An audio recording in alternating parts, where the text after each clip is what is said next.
Hi යාළුවනේ අදත් මම පරාක්කම සමුද්‍රයට ආවා. අද පොඩ්ඩක් වහින්න වගේ. ඔයාලා දැකලා නැතුව ඇති මේ පැත්තට වහින්න එනකොට කොච්චර ලස්සනද කියලා. මාර ලස්සන අහසක් තියෙනවා. පින්නන්නද ඔයාලට බලනවද? ඔයාලට පියාණේ මම පිටිපස්සට.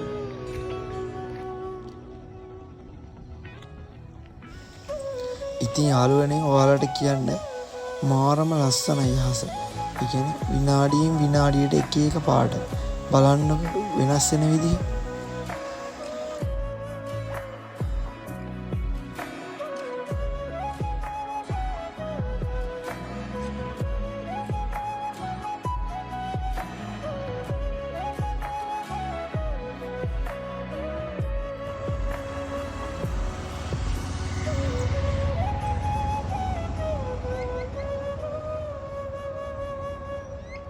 පියනද වහින්න වගේ. අකුණු ගහනක් තියෙනවා. ලස්සනයි.